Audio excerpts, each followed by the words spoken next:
ఉన్న చోట ఆ ఏరియాస్ లో ముందే ఐడెంటిఫై చేసుకుని వాటన్నిటి దగ్గర కూడా ఈ శాండ్ బ్యాగ్స్ దగ్గర నుంచి ప్రతి ఒక్కటి కూడా ఎక్విప్మెంట్ అంతా రెడీ చేసుకోవడం, ఒక విఆర్ఓ స్థాయి వ్యక్తిని కూడా దాని మీద ఒక మానిటరింగ్ కి అక్కడ ఆ ఏరియాస్ లోని డిప్యూట్ చేయడం కూడా జరిగిందండి.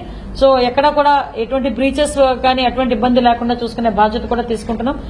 నెక్స్ట్ ఇంకొకటి ఏంటంటే ఈ అబ్స్ట్రక్షన్స్ ఏదైతే ఉంటాయో కాలువల్లో కానీ కెనాల్స్ లో కానీ అబ్స్ట్రక్షన్స్ కూడా క్లియర్ చేయమని ఆల్రెడీ ఇన్స్ట్రక్షన్స్ వెళ్ళాయి. మేము చెప్పేది ఏంటంటే ఎవ్రీథింగ్ ఏది వచ్చినా కూడా ఎదుర్కోవడానికి అదేవిధంగా సహాయక చర్యలు చేయడానికి గవర్నమెంట్ సిద్ధంగా ఉంది. ఎటువంటి హ్యూమన్ లాస్ జరగకూడదు, ప్రాపర్టీ లాస్ కూడా మాక్సిమం మినిమైజ్ చేయాలి అన్న దృక్పథంతో ఈరోజు క్యాటిల్ లాస్ గానీ హ్యూమన్ లాస్ గానీ ఉండకూడదు అనేది టార్గెట్ గా పెట్టుకుంటున్నాం. ప్రాపర్టీ లాస్ కూడా మినిమైజ్ చేయాలి అనే ఉద్దేశంతో మాక్సిమం ఈ రోజు మేము పనిచేసుకుంటున్నాం. ముఖ్యంగా సోషల్ మీడియాస్ లో కొన్ని చోట్ల చాలా మంది ఫేక్ ప్రచారాల్ని చాలా ఎక్కువగా చేస్తున్నారు. ప్రజల్లో ఒక పానిక్ సిచ్యువేషన్ ని క్రియేట్ చేయడానికి చూస్తున్నారు. దయచేసి అలాంటి వాటిని నమ్మొద్దని చెప్తున్నాం.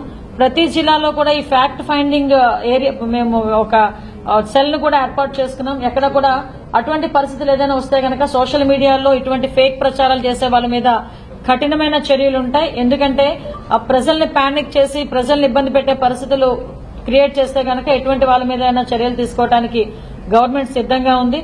ప్రజలకి నేను చెప్పబోయే ఒకటే విన్నపండి, రాష్ట్ర ప్రభుత్వం తరఫున డిపార్ట్మెంట్స్ అన్నిటి తరఫున కూడా ఈరోజు మీ అందరికీ ఒకటే విన్నపండి, దయచేసి ఎట్టి పరిస్థితుల్లోనే అవసరం లేకుండా బయటికి రావద్దు. ఇటువంటి అవసరమైన ఇటువంటి ప్రాబ్లమ్స్ వచ్చినా కూడా మాకు టోల్ ఫ్రీ నెంబర్స్ కూడా మేము అన్ని హెడ్ క్వార్టర్స్ కి కూడా పంపించినాం.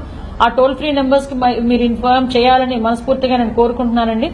దయచేసి హోర్డింగ్స్ పక్కన పెద్ద పెద్ద చెట్లు పక్కన ఇలాంటి చోట్ల ఉండే పరిస్థితులు కూడా ఉండకూడదు. కొంచెం మనం కూడా డిపార్ట్మెంట్ వారికి అన్ని డిపార్ట్మెంట్ వారికి అదేవిధంగా పోలీస్ డిపార్ట్మెంట్ కి కూడా ప్రజల్ని సహకరించమని నేను మనస్ఫూర్తిగా కోరుకుంటున్నాను. ఇది మనందరి బాధ్యత.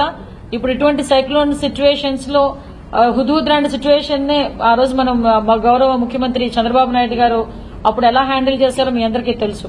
కాబట్టి ఇప్పుడు కూడా అంతకన్నా బెటర్ ఎక్విప్మెంట్ తో ఎంత మేరకు అంటే ఇందాకే మన సాయి ప్రసాద్ గారు చెప్తున్నారు, ఎప్పుడు ఉన్న సైక్లోన్ ప్రిపరేటరీ కన్నా ఈసారి మనం ఇంకొంచెం ఎఫెక్టివ్ వేలో ముందుకెళ్తున్నాం. టెక్నాలజీని బేస్ చేసుకుని ముందుకెళ్తున్నాం. టెక్నాలజీని బేస్ చేసుకోవడం కూడా ఎంత బేస్ చేసుకుంటున్నామంటే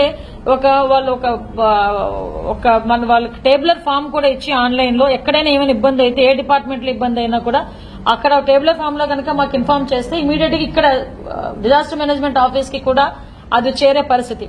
అదేవిధంగా శాటిలైట్ ఫోన్స్ ఇంతకు ముందు చాలా తక్కువగా ఉండేవి. Satellite phones high frequency phones దగ్గర నుంచి శాటిలైట్ ఫోన్స్ వరకు ఎక్కడైనా ఇమీడియట్ గా వాళ్ళకి సిగ్నల్స్ లేక వాళ్ళు ఎవరైనా ఇబ్బంది పడితే కనుక విత్ శాటిలైట్ ఫోన్స్ ముందే అక్కడ డిప్లాయ్ చేస్తాం. అంటే ఏదో తుఫాన్ వచ్చింది తర్వాత ఫోన్స్ అన్ని పట్టుకుని ఆఫీసర్లు వెళ్ళడం అని కాదు. At the same time electrical department వాళ్ళకు కూడా ఇన్స్ట్రక్షన్స్ ఇవ్వడం జరిగింది.